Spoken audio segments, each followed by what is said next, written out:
Hey guys, welcome back. I'm your host, Amy LeSage, and it's great to have you here. Thank you so much. Thanks for joining me. This episode is going to be just tiny bits and pieces of my story, so you have some background to who I am. And then we'll get into the nitty gritty of when I started this specific journey with the Lord. And that was to give up my control and follow Him, which this podcast is part of what I feel He's having me do. Okay, I keep forgetting to put this in, but I want to start adding this element to the podcast. So I want to make sure that I talk about it. But I love music. I love music. I am so connected and always have been since I was a little girl to music. That being said, Christian music throughout this period of time has been imperative to the way that I praise God, to sometimes even my communication. I'll hear Him in some of the songs. That song will maybe even speak to me. It'll come on out of nowhere and it'll speak to that exact thing that I'm feeling or struggling with. It has been, and this isn't just now, this has been throughout my whole entire life. It's just a huge source of connection between God and I. And so it only makes sense to bring that here as well, because it's definitely part of this journey and part of who I am and my story. So I'll always have it in the notes, but maybe I'll even mention it in the actual recording. Like, this is the exact song that brought this podcast topic to me. I'm just going to put those in there because there are some amazing songs out there right now. Christian praise worship songs out there right now, contemporary. I mean, they've got every genre of Christian artists and musicians. And if you haven't checked it out, you got to. They're all so cool. All right, so let's dive in. Basically, throughout my life, the Lord has met me in hardship and heartbreak, in heartache, in failure, in weakness, in self-doubt, and self-negative talk. He's lifted me up.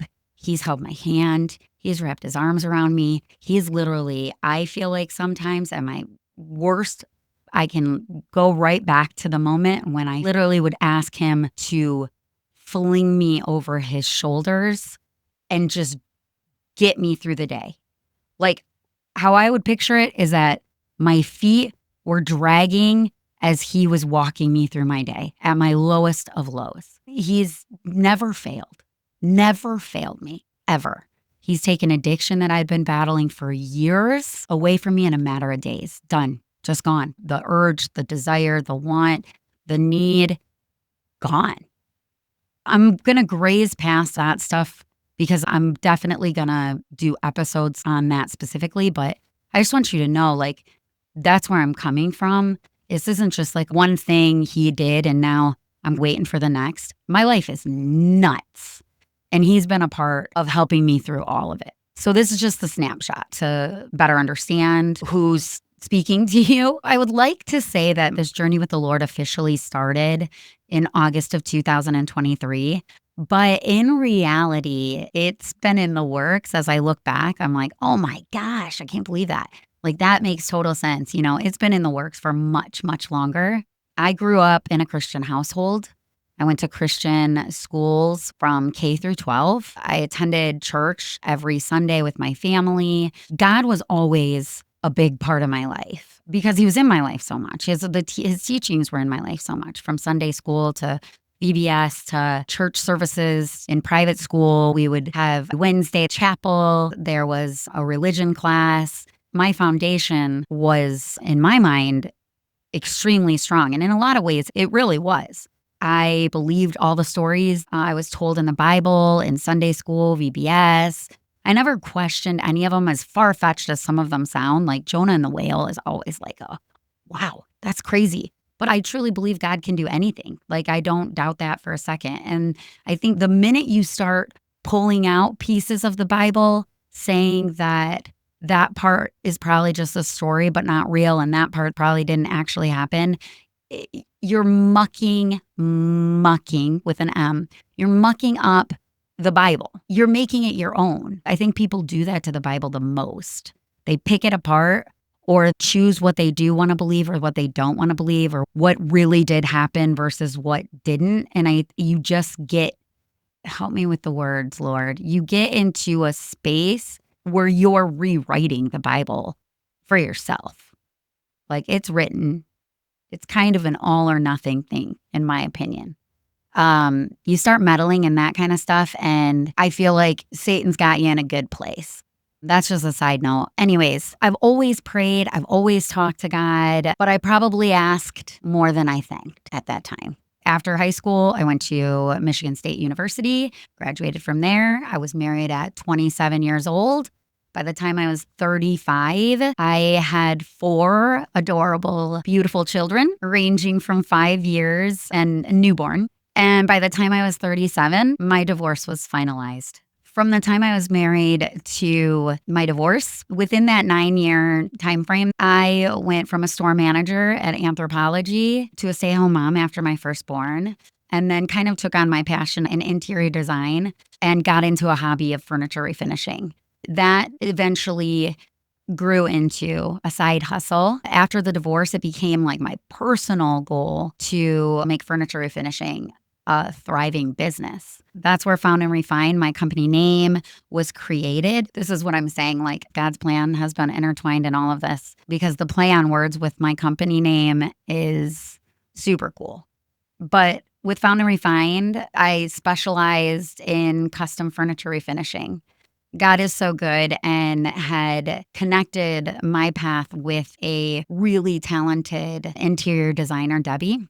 And she was looking for someone for her clients to refinish pieces in their home. So a partnership began, and her belief in me at that time of my life was so impactful. She really helped me find some confidence in myself and in my skills. Really, without her, I don't know what I would have done at that time of life. I began to start pushing boundaries with which type of furniture or surfaces I could manipulate, and I just was driven to find a solution to any and every problem that a client had. I love helping people, and even at Anthropologie, I love helping people find or get what they want. I love seeing people walk away happy, whether it was with clothing that they just put on and felt beautiful and really great in, or if it was refining furniture, bringing this one piece that had no hope and was sticking out like a sore thumb with all the other beautiful things that were changing around it from Debbie and her interior design aspect. I could come in and make that fit with it all and be a loved piece again. It hit so many different points of what I wanted to do.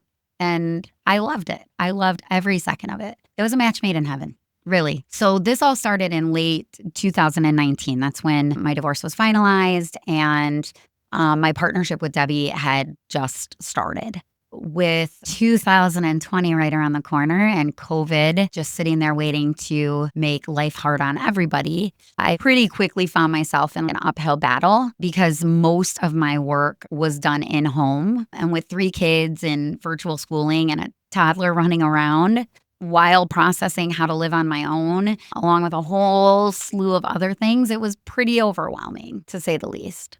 Those years were kind of a blur. Religiously during this time, I was clinging to God on the daily with like conversations and prayer. And I would say that was when our relationship really began to grow. I was confident he had me through all the hard things that I was facing. I was confident he had me. One thing really quickly, in 2018, the end of 2018, doesn't really matter. While my divorce was finalizing, I had the most amazing interaction with God. Conversation, interaction. Never had I had anything like this before, but it was like he and I set aside time. I knew it was time to speak with him, and he spoke loudly. I wrote all of that down then, and I really tried to believe what he had told me, but I couldn't at the time. I just couldn't. I think what I got from that was just the complete connection that I had with him, and I needed that. Years went by. Years. where I would have that type of communication again. I would hear him in small ways, but never such an intense conversation. It wasn't until the moment that I went back for a conversation like that. I sought out another conversation like that. I needed it, desperately needed it. And that was at the beginning of this entire journey. And I've heard him ever since. I feel incredibly grateful to hear him speak to me. It just has gone to show how important communication with God is. As I look back, he's been my friend and savior. Before, I would say I probably went to him more about what he could do for me. I would say that has changed into what I can do for him entirely. That's what's changed. And our communication and connection and partnership has grown so much more. And not that I don't ask for things and not that I don't pray for things to happen, but it's just different. It's in a different way. Difficulties became a lot more extreme and required a lot more attention as years went on.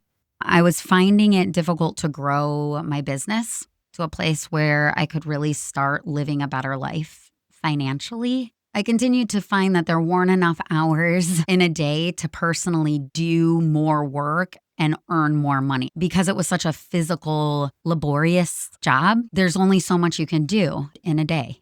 It was around this time that money began to move into becoming my number one focus. I invested in courses, marketing courses, in hopes to start to provide courses of my own, ideally to make more money, teaching other people how to do furniture refinishing for themselves. But what I didn't realize is the amount of work you need up front in order to obtain trust as an expert in your field.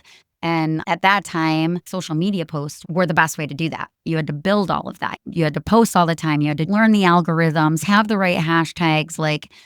For me, I was already working every hour that I could in a day. I would work entire days anytime I didn't have the kids and they were with their dad.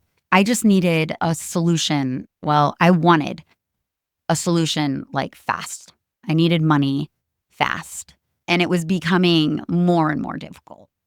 I decided YouTube, along with a podcast, would be my best choice. I constantly at work would just have boop, boop, headphones in, educating myself on business and growing a business and all kinds of things. So I decided from that, podcasting seemed to be a really good way. And YouTube seemed to kind of go along with that as my best choice in growing my audience. I thought I'll set up a camera while I'm actually doing the work at people's homes, kind of kill two birds with one stone. That's what I had felt was my best option and quickest option because there wasn't enough time. I was always on a time crunch. It was time and money constantly. I set up a podcast room and had recorded a couple videos, tutorials on YouTube. And I was excited. I thought this is the route that I'll probably go. People can see exactly how to do this for themselves. And then I'd be on my way to making more money and having courses. It was becoming a point if this didn't work, then I'm going to have to let this dream go. If I can't ever get past making this amount of money and I'm never going to go beyond that and sometimes even fluctuate below that, I'm going to have to pull out of this. I'm going to have to find something else to do, which was just really hard because I loved furniture refinishing. I loved the transformation of making something old new again. This was my last ditch effort to try and do YouTube and podcasting. And then came January of 2023. If I literally could have skipped a year, that would have been one of my top two. But the thing about that is I probably wouldn't be where I'm at today here with you had I not gone through 2023. A year from hell, I felt like. I'm going to pick up there next episode. Thank you guys so much for being here and staying with me on this journey. I appreciate you, and I'll see you next time.